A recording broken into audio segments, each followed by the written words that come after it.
Welcome to Vitalmoments podcast. My name is Ron, I'm the lead pastor of Vitalpoint Church, and I am the host today of Vitalmoments because David brought the message yesterday, or this past Sunday, depends on when people are watching this. Yeah, to kick off. We're back. Yeah. We're back from India. We survived the travel home. Yeah. Man. How's the jet lag? I finally feel like I'm back to normal. Yeah, it was like Thursday was when it felt starting to kick back into normal. But yeah. Evenings are hard. Like, Yeah, it's like, tough. yeah. I think I went to bed shortly after 8 o'clock last night.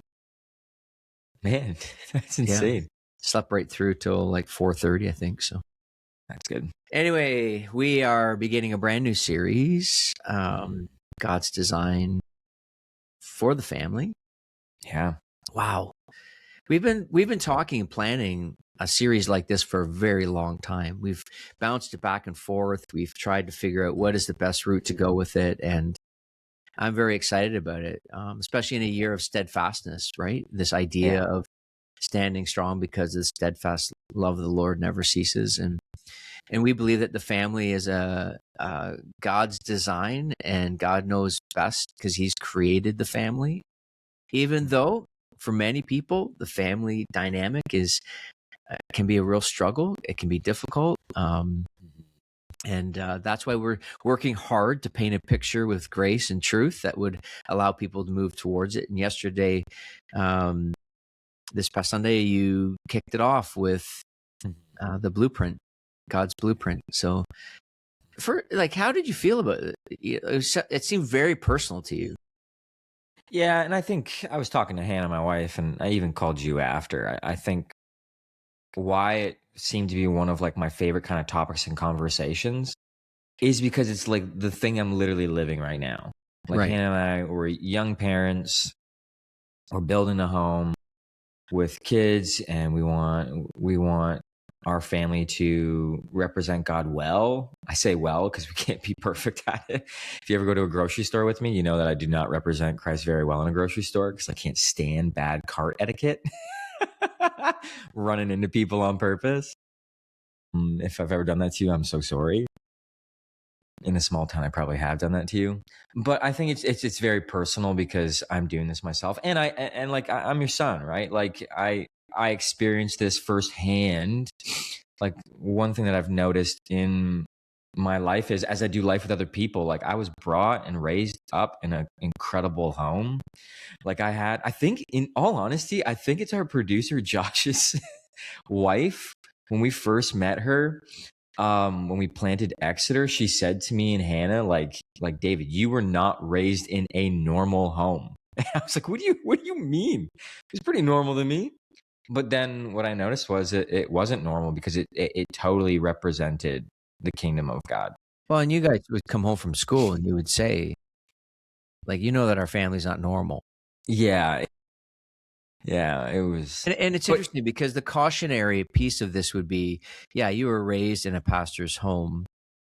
Let's not get too carried away with what you think it was. Like, people would think, oh man, it must have been so great. Dinners must have been great Bible study. And it's like, no, we couldn't even sit down and read the Bible with you guys. You weren't even interested. So we turned our dinners into more of a small group discussion. And because you went to the public school system and you rubbed shoulders with a lot of other people, other religious backgrounds, it was great to be able to have those phenomenal conversations around faith. And you might be like, you guys probably never fought. It was like always listening to each other. Like if you saw my childhood door, there was holes in it from me punching it. Like I threw out my Bibles that you guys gave me. Like if you really think about it, it was insane. I'm surprised you're going to get into heaven. I don't know. Oh, God. That is incredible. And who throws out Bibles? Come on, dude. I was trying to get at you guys, right? But like, that's the thing is like, so why is it so personal to me? Why was I really felt like I could not believe that you actually let me kick off this series. When I saw my name to it, I was like, I do not deserve this. Yeah. right? And I think that's the beauty of what God does, is that he aligns things for his will he takes the person that doesn't deserve to do these things. As they seek him, he blesses them to reveal his glory. So I think it was a great kickoff to the series. So you talked And when about, yeah, go ahead. yeah, the blueprint of the home, like if we want to get into that conversation, like the big takeaway is this, and I don't remember if this is original to me, but it's kind of like a mix mash of other people's thoughts. But like when it comes to the blueprint of the home, like the big takeaway is that the family was designed by God to reflect his love, his truth, and the mission was to bless all nations across all generations. And then I tossed in this, like, it wasn't by accident, it was by intention. Like it's to know his truth, to know his love, to live on mission, to bless others across all generations. When you think about it, you brought us to that place with the statement to realize that there's a greater purpose to the family, right? There's a greater understanding of just trying to get through a week where the kids are on off their feet, where your calendar's so full. And it is more than that. It is, and that is one thing that I look back at raising you and Paul was your mom and I knew that we wanted to make sure that we were living on mission. Every arena we went to, every soccer pitch, and whether we're at the dirt bike track, or we just wanted to make sure that you guys knew that our family had a greater purpose and just simply filling in a calendar and making it to the place when you finally move out, right? Yeah, I think when you start realizing that God has placed a blueprint for us to build a family upon, you actually start seeing everything differently. Like when we're made into new creations by Christ, through Christ, and only through Christ, which then we have the Spirit of God that raised Jesus from the dead inside of us as well, empowering us. You start seeing the world in ways which the Creator, who is God, sees his world. And then we have a passion to actually live out. When Jesus says, like, yo, he doesn't say yo, but he encourages us to pray that we would see the kingdom of heaven on earth as it is in heaven. He's giving us a command that we actually can do those things. And our family is that first place. And yeah, and it can, and family dynamic. I mean, it could be like your mom and I, we are just, just the two of us now. Right. And, that responsibility is still the same with the two of us as it is with someone who is a single parent. Exactly. With 3 kids. Like, I grew up without a dad. So my mom, raised us and, my brother and I, and that was a dynamic that we could live on mission. Right. And it's important. And I think that's where we have to realize, like, the family of God is messy because, like, just read the Bible. Look at the world right now, right?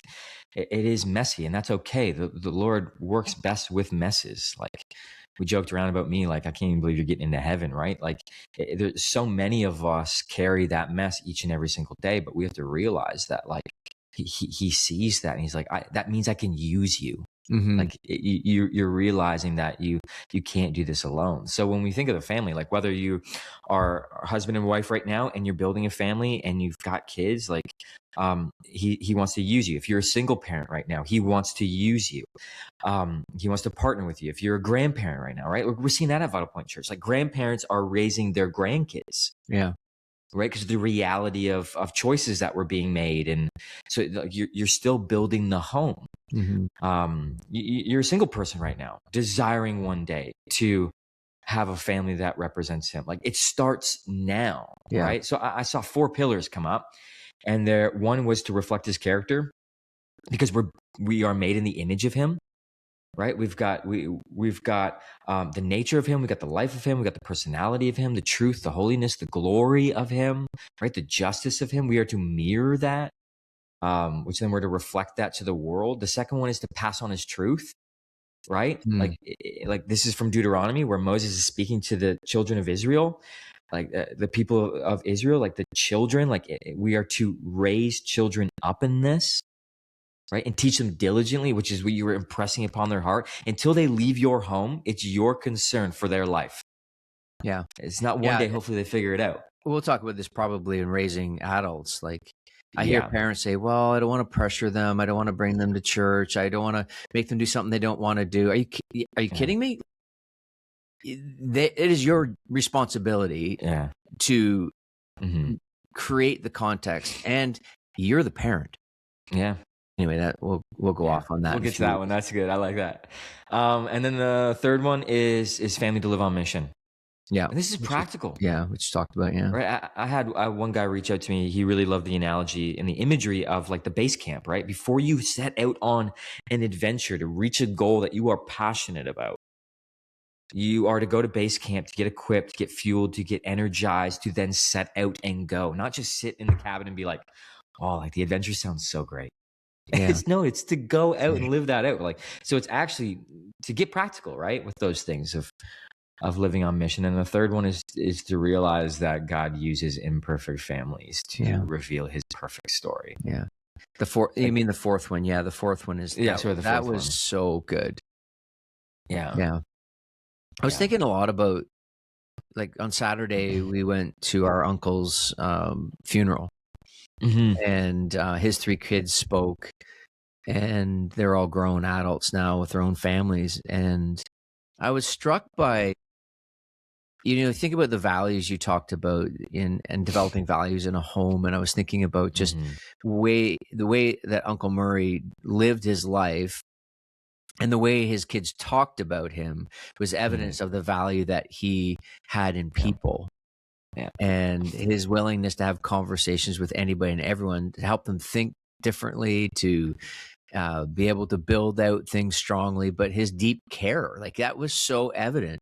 And the fun factor, like taking his grandkids to the park and other kids wanting to play with them because of a value of fun. And we saw that in our own lives as he built into you guys as well, you and your brother. But what I was thinking about this, even when, like, if we were to come visit some of the families' homes in our church across 5 locations, what would what would the home communicate in the visit? Like, what are the values? I'm not talking about on the wall on little sticky notes. I'm talking about just if we spent in India, we spent time with Raja and Servali and the 3 kids in their home.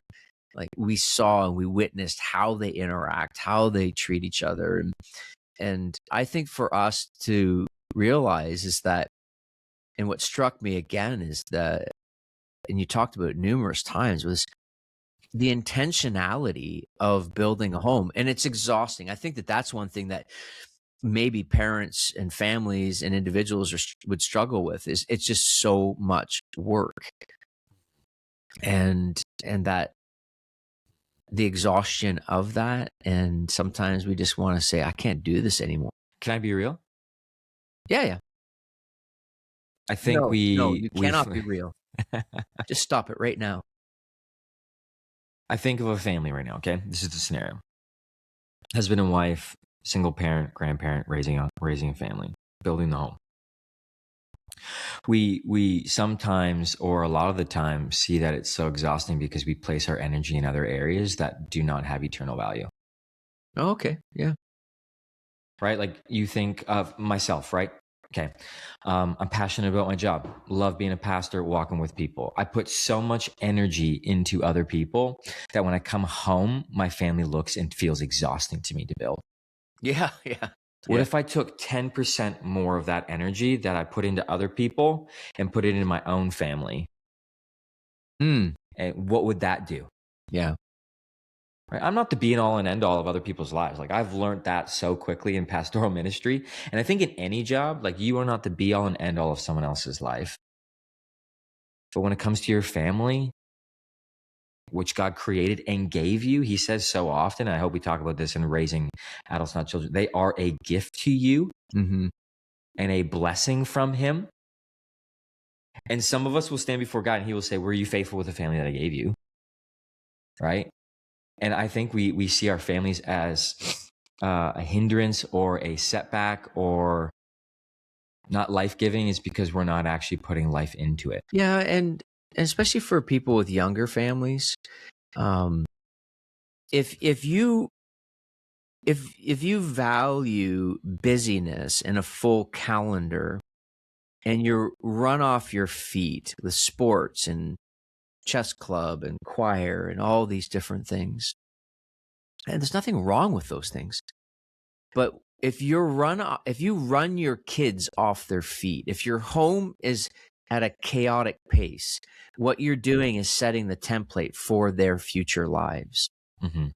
And that's why we did our absolute best to make sure that you only played one sport at a time. And sometimes it worked, sometimes it didn't, because and one team at a time. Because that's the thing. Like, people would be like, well, like, and we may be pushing hard on here, but this is the reality, right? Yeah. You can play one sport at a time, but sometimes your kid is really good and they get offered to play 2 teams at one time. Yeah. You had that, and we chose not to. Yeah. Like, you could have played up, but we chose not to, because we just wanted to focus on the one team. And I you have to determine that, because if not, everything in the world will push you to go faster, and fill your calendar up, your family up. And I'm speaking all of this from experience. Like, I look back at there were seasons when it was ridiculous and it was tough, but yeah. And I think what we also need to realize is that your children that you're raising, their home that you're building, they are really smart, intelligent beings, even at such a young age. And being real, of asking them at the dinner table, if you start prioritizing that more often, like, how has life been going? Are we going at a pace that's too fast for you right now? Yeah. Because these formative years are so crucial. Yeah. Right? Of those early teen years, even young adult years, because what's going to happen is they're just going to take that chaotic pace into their schooling, into their jobs, into their families that they're going to build. And what would it look like for a parent to just be like, hey, are we going too fast, Johnny, Sally? Yeah. Like, what are you seeing for the family? Like, what is happening right now? Like, Yeah, I think God can use them, and I believe God can use your kid to tell you what they're actually experiencing and what he is seeing in the home as you lead and as you guide them. Mm-hmm. Yeah, it's good. So, all right. Okay. And the 3 questions, this is what we landed with, and we asked producer Josh what were his thoughts. He really enjoyed the 3 questions at the very end, because the series has to be reflective. It has to be, right? And what I've noticed, in my personal walk with Jesus, as I'm a husband and a father, I'm a disciple of Jesus. What I've noticed is when I hear the word of God, every time he asks me to respond. Right? So the 3 questions are this: when you think of your home, okay? And remember, the family is not supposed to house us, it's supposed to form us, okay? 3 questions are this: how can my home reflect God's heart more intentionally? Right? Okay. Practical here. If it's a home of harsh words, lack of forgiveness, you're not praying together, you're not hospitable, you don't have values in your home that you can actually verbalize, not like, oh, I think we're known for this. Like, think practically here. Be more gentle. Cultivate a soil of forgiveness. Pray together. Have the values in words that represent your family, right? That God wants you to. The second question is, what are we passing down? 3 H's. What habits? Yeah, we're passing down hope. Yeah, we talked about the habits, right? And the rhythms. Habits, hope, holiness, right? And the third one is this: is who and how can my family bless someone this week? Yeah. Get off the couch, away from Netflix. And I think those are really 3 reflective. I've had to ask these questions, and Hannah and I are going to be looking at these this week of how can we step out intentionally. Let's wrap it up with this. Don't underestimate how difficult this is. Like, and when we start forming our families around the centerpiece of Jesus and faith, it's going to be hard. It's going to be difficult, and don't need to get into it, but you faced it right after the talk. You got home and things went wild.